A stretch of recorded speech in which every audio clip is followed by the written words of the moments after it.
Olá, meus irmãos. A paz do Mestre esteja com todos vocês. Que Deus abençoe quem me ouve. E que o Senhor possa vir falar conosco sempre por intermédio da sua santa palavra. O texto hoje para nossa breve meditação encontra-se em Atos dos Apóstolos, capítulo 25. A partir do verso 17, quero ler com vocês. Diz assim: Quando eles vieram aqui para o julgamento, não me demorei. Convoquei o tribunal logo no dia seguinte e mandei chamar Paulo. Os judeus, porém, não o acusaram de nenhum dos crimes que eu esperava. Ao contrário, era algo relacionado à sua religião e um morto chamado Jesus, que Paulo insiste que está vivo. Sem saber como investigar estas questões, perguntei a Paulo se estava disposto a ir a Jerusalém e ali ser julgado por essas acusações. Mas ele apelou ao imperador para que julgue seu caso.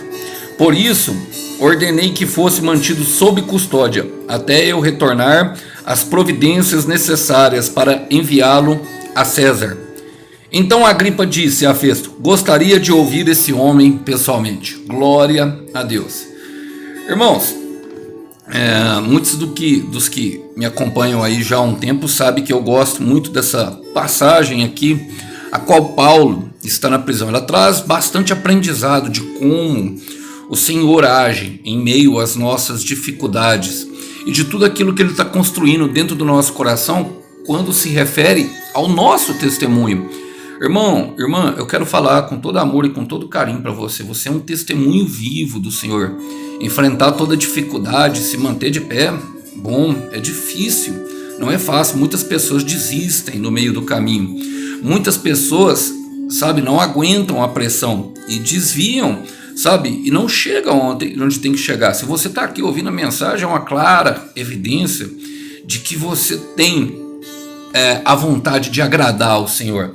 Então, vamos lá fazer algumas aplicações pertinentes. Quero contextualizar rapidamente. Quero voltar aqui primeiro em Atos dos Apóstolos, capítulo 23, versículo 11. Paulo estava preso em Jerusalém. E naquela noite, no versículo 11, fala: o Senhor apareceu a Paulo e disse: tenha ânimo, Paulo, assim como você testemunhou ao meu respeito aqui em Jerusalém, deve também fazer em Roma. Estava falando de ir para César. E então, anteriormente ao governador, que era Festo, que estava aqui, nesse momento que eu falei para vocês, ele estava conversando com o rei Agripa. Ele estava relatando o que tinha acontecido. Tinha passado um tempo e Paulo já estava preso já há mais de 2 anos, até que o rei Agripa o interrogou. Por quê? Porque anteriormente tinha um rei que era cristão e a sua esposa também acreditava, tinha temor a Deus. Mas eles também esperavam que Paulo subornasse eles para que ele saísse da prisão. Mas Paulo era um homem que entendia o que estava fazendo e se movia pela palavra. Então passou 2 anos até que Festo substituiu o governador Félix, que esperava um suborno e também não teve coragem de condenar Paulo por causa da situação do temor a Deus. Era um momento em que os judeus, os fariseus, tinham armado para Paulo ser preso e para ele poder pagar com a própria vida dele, mas em Jerusalém, por tudo aquilo que ele tinha feito. Eles queriam se vingar, eles queriam armar. Mas nós sabemos que quando Deus tem um plano, ninguém pode impedir. Eu quero repetir: agindo Deus, quem impedirá? Se Deus tem um plano com a sua vida, meu irmão, ninguém pode impedir. Vamos lá, começa falando assim, versículo 17: Quando eles vieram aqui para o julgamento, não me demorei. Convoquei o tribunal logo no dia seguinte e mandei chamar Paulo. Eu quero dizer, irmão, quando chega o tempo de Deus para a nossa vida, até aquilo que parece que está errado vai dar certo. Quando chega o tempo de Deus para a nossa vida, ninguém pode atrapalhar. Quando chega o tempo em que Deus quer nos mover rumo ao propósito que Ele tem para nós, seja de exaltação, seja de colocar em algum lugar, seja aquilo que Ele te falou, nada, mas nada mesmo pode impedir Ele. E Paulo tinha ciência, por quê? Olha assim, aqui no versículo 27 de Atos 24 fala: assim se passaram 2 anos e Félix foi sucedido por Pórcio Félix. E uma vez que Félix desejava obter a simpatia dos judeus, manteve Paulo na prisão. Paulo ficou preso 2 anos sem reclamar. E sabe o que Paulo fazia durante esse tempo? Escrevia cartas assim: ainda que o homem falasse a língua dos anjos, ainda que tivesse toda a fé que movesse montanhas, ainda que desse todos os seus dinheiros aos pobres, sem amor, ele nada seria. O amor tudo sofre, tudo crê, tudo suporta. Ele escrevia as cartas, meus irmãos, as cartas. E essas cartas hoje, nós nos colocamos ela diante de nós, ela serve para mostrar o impostor e o super-herói que tem dentro de cada um de nós. Essas cartas, quando nós sentamos e oramos e entregamos ao Deus Todo-Poderoso, ela mostra o amor e o medo dentro de nós. Eram essas cartas a qual Paulo escrevia. Então, quando chegou o tempo, fala assim, não me demorei para o julgamento. Então, quando chega o tempo de Deus, meu irmão, ele chega de repente.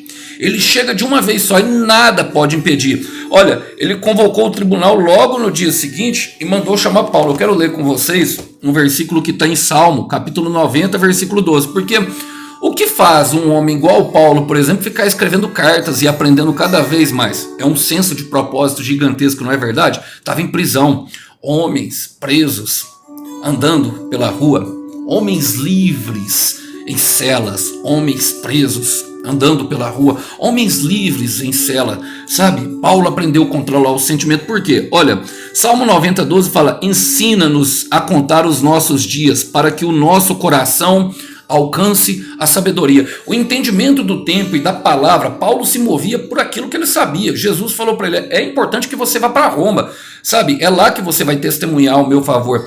Então, o Senhor dá a sabedoria. Nós começamos a contar o nosso tempo e toda a pressa de que uma promessa se realize, meu irmão, acaba. Por quê? Porque o tempo de Deus é perfeito. Ele alinha cenários e ele traz pessoas, sabe? Ele move corações, sabe? De pessoas grandes e de pessoas que precisam escutar o evangelho através do nosso testemunho. É impressionante isso. Olha, continua falando no versículo 18: os judeus, porém, não o acusaram de nenhum dos crimes que eu esperava. Isso é bom, irmão. Por quê? Porque o Senhor começa a criar confusão no meio dos nossos inimigos.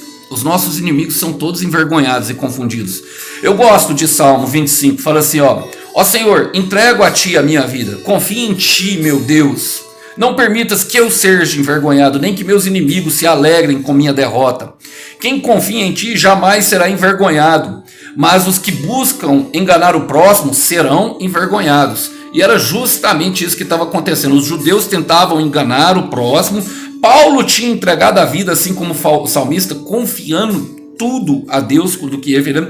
E ele talvez tenha feito essa oração: não me permita que eu seja envergonhado, nem que os meus inimigos se alegrem com a minha derrota. Perceba que houve uma contradição, irmão. Houve confusão. Envergonhado, sempre quando vem envergonhados na Bíblia, vem um mesmo significado de confusão.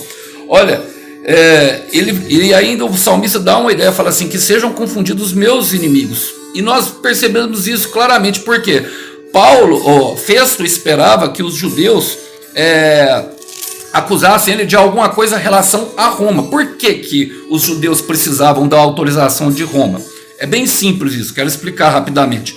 Roma governava praticamente o mundo inteiro naquela época. E alguma pessoa só poderia ser executada mediante um tribunal formal, que era feito por autoridades. E as pessoas que estavam acusando tinham que mostrar provas concretas de que aquela pessoa merecia. E não havia advogados como hoje. O nosso advogado é Jesus, irmão. E olha, quem se colocava diante deles para justamente se defender era o próprio acusado. Paulo era muito letrado na palavra, dava conta muito bem de fazer isso. E ele se defende um tempo atrás. Mas ele usa da oportunidade para quê? Para se mover pela palavra. Justamente para que Festo e Agripa o enviasse junto a Roma, porque era lá que Jesus tinha falado para ele ir.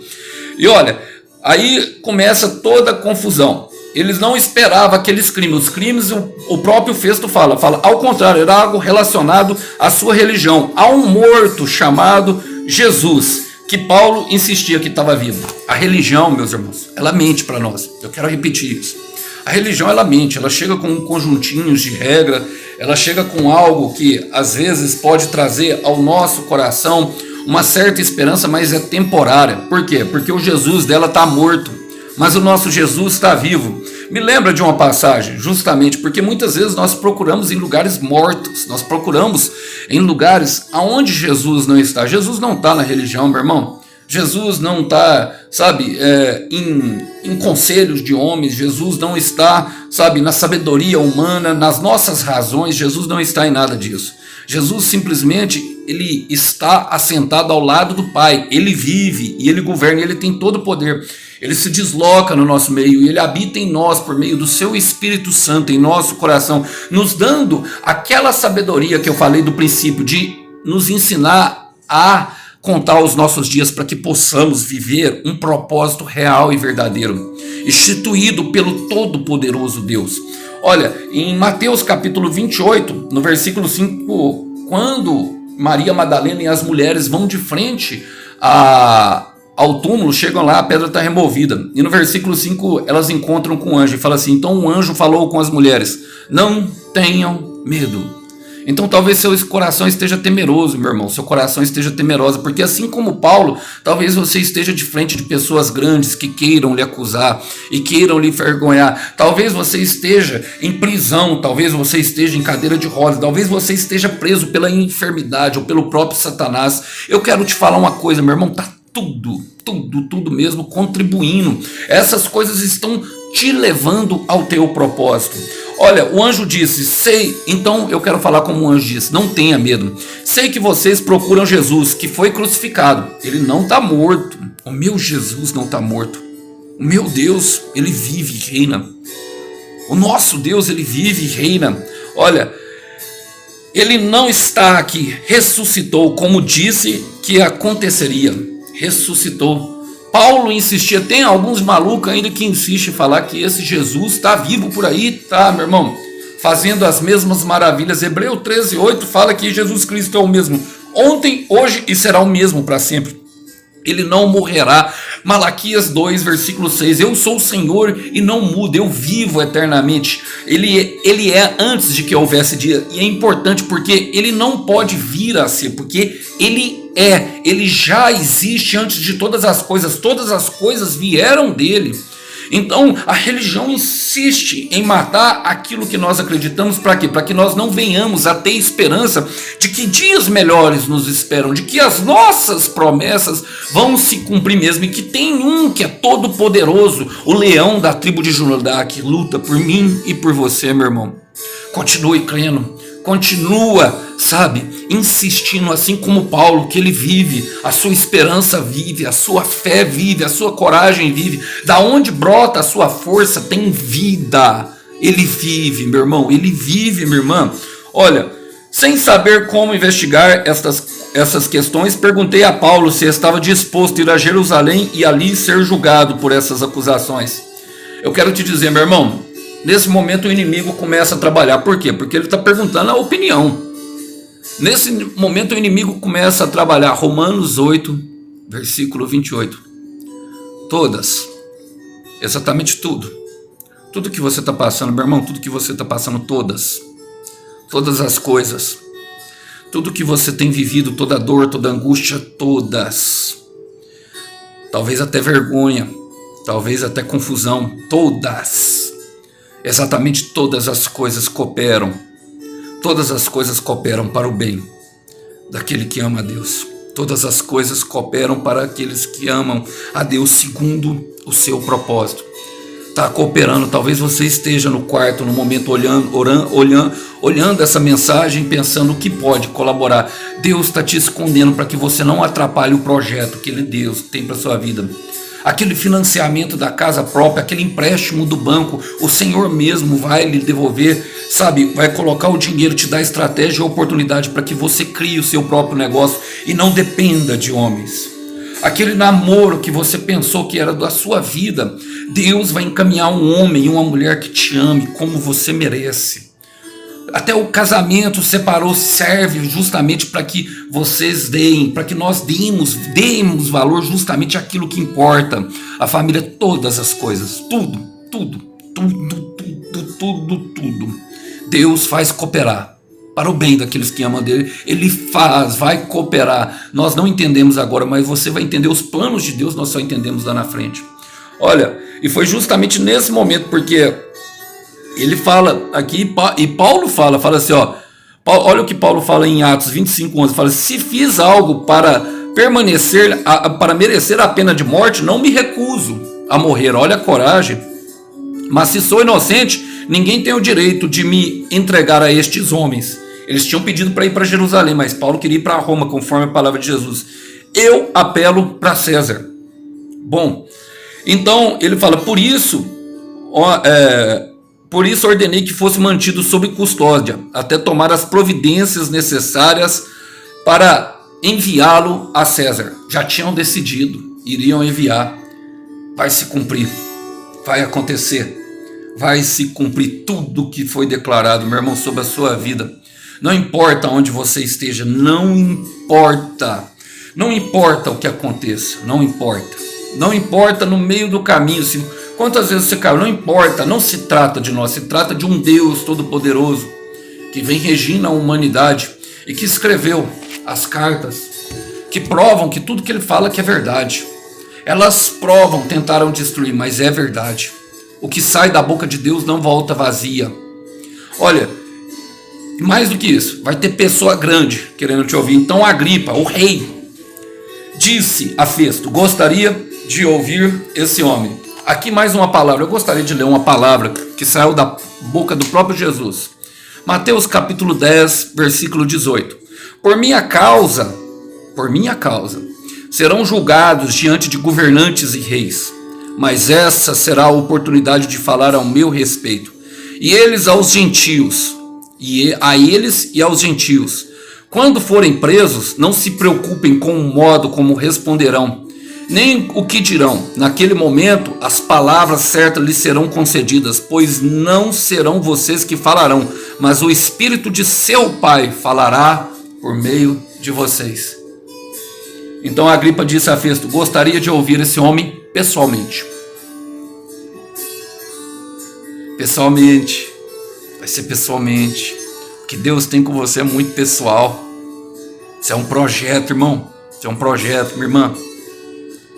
Então, é por isso que você está escondido. Deus não vai deixar você, atrapalhar, não. Às vezes nós queremos, impaciência, não entendemos, não sabemos ainda contar os dias, não sabemos às vezes nem a palavra que está sobre nós, não é verdade? E aí começamos, dá murro em ponta de faca, dá martelada no prego ao contrário. Mas não se preocupe, quem te controla a sua vida, quem está no controle da sua vida, quem está no controle da nossa vida é o Todo-Poderoso Leão da tribo de Judá. E se assim ele falou, ele vai acontecer. Olha, o que ele disse sobre a sua vida vai acontecer exatamente como ele falou. Não te preocupe com o tempo, não descansa sobre essa palavra, descansa sobre isso que está sendo dito agora. Pessoas vão ter o prazer de te ouvir, pessoas grandes, você vai frequentar lugares altos, o Senhor vai te colocar de frente de pessoas que se acham importantes para que você dê testemunho do que ele fez sobre a sua vida. A sua vida tem sido construída talvez com muitas lágrimas. Oferta a tua dor para o Senhor, oferta a tua dor, coloca ela no altar de Deus, de joelho, fala: transforma a minha vida num lindo testemunho, transforma o meu casamento restaurado num lindo testemunho, transforma a volta do meu filho para dentro da minha casa que se perdeu nas drogas por um lindo testemunho, transforma a vida da minha filha que resolveu vender o corpo por míseros R$20 num lindo testemunho. Dá um marido lindo para ela, dá um marido, um homem de Deus. Senhor, transforma a minha vida em cima dessa cadeira de rodas num lindo testemunho, faz eu andar, Senhor, para me contar que um Deus vivo existe. E se você ouvir a voz, meu irmão, Isaías 55, versículo 11, a palavra que sai da minha boca jamais volta vazia. Descansa sobre essa palavra. Vai se cumprir, vai acontecer. O projeto que o céu tem com você, ele vai terminar. Vai acontecer. Que Deus abençoe. Fiquem todos os irmãos com a paz do Mestre. Tchau, tchau.